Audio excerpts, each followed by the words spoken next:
I watched a Mike Flanagan show on Oh yeah. Netflix called The Fall of the House of Usher, based on the Edgar Allan Poe.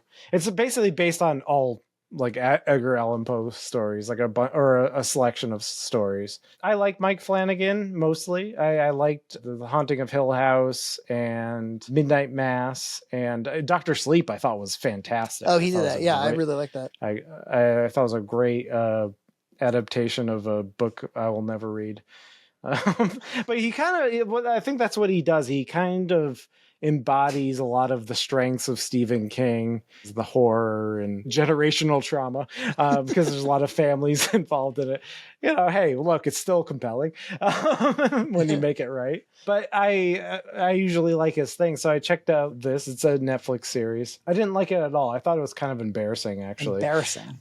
Yeah, I thought it was embarrassing. Like I thought, like it starts off, it's about kind of it's very strange. It's like it's a pharmaceutical tycoon. He has children from a bunch of different mothers, and it kind of gives like a Succession vibe. Like it's almost like it's ripping off Succession at first, because even like the score kind of has like a lot of strings, like the HBO show Succession, and it's about like a rich jerk who has like spoiled kids. So it definitely it has those vibes. Like I feel like Mike Flanagan was watching that show and was jealous of it. You are not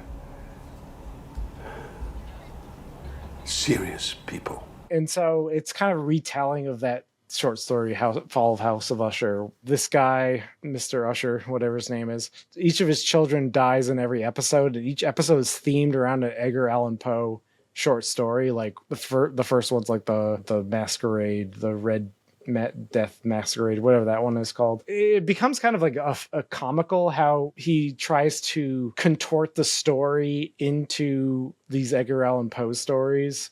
And I feel like there's a lot of things that I think I actually kind of like. Like he does like a lot of theatrical writing, like a lot of monologues. Like the characters will monologue, almost cheesy, but it's kind of fun because it's like, almost like a throwback, or it's like theatrical. But it's almost those worst impulses of that, like done in a way that's inartful and more. I don't want to say CW show, but it's more like cheesier. Yeah. And it gets embarrassed, especially the way he's trying to like, it's like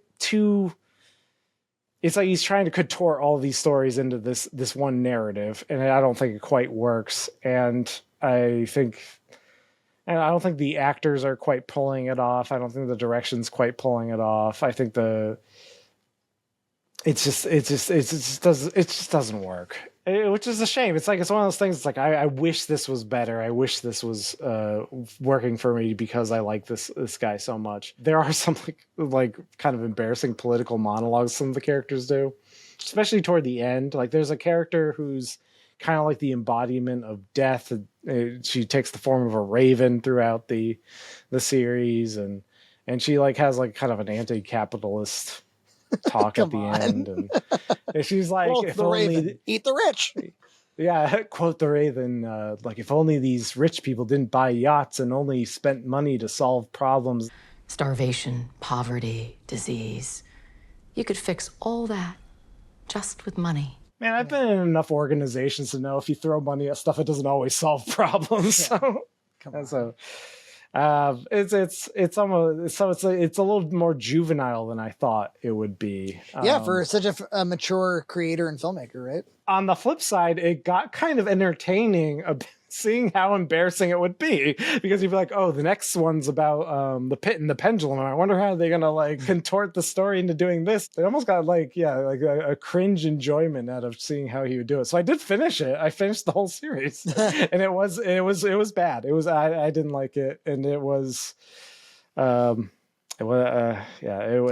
got to the point where I was kind of not hate watching it, that's the wrong word.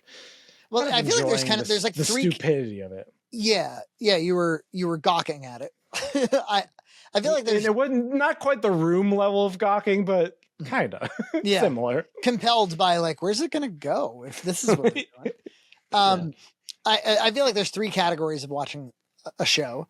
There's enjoying it enough that you want to watch the next episode, right?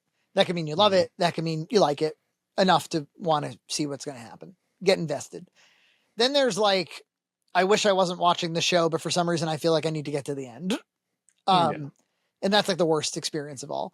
But there's kind of like a middle one, which is like, I'm not enjoying this, but like I'm holding out hope that I will. And I was there with like Watchmen was a good example of that for me, where I'm like, Right. I feel like there's enough here that I'm waiting for like a big moment with a character, maybe. It's something, you know, the thing about shows, especially movies though, but which like there sometimes can be some major pivotal scene, character moment, something that actually turns around your entire because you know, like movies are really just like we walk away and all we have of them are our memories. And so if there's something that burrowed into our memory that was like, oh, I really want to rewatch that scene or something, that can be enough to save a show, or a good ending can be enough to save a movie. Yeah, there's nothing to save this show, but I did watch to the end. And I'll still watch Mike Flanagan's. I think this is just a big miss for some reason. Subscribe to Red Cow Entertainment on Patreon for full episodes every other week.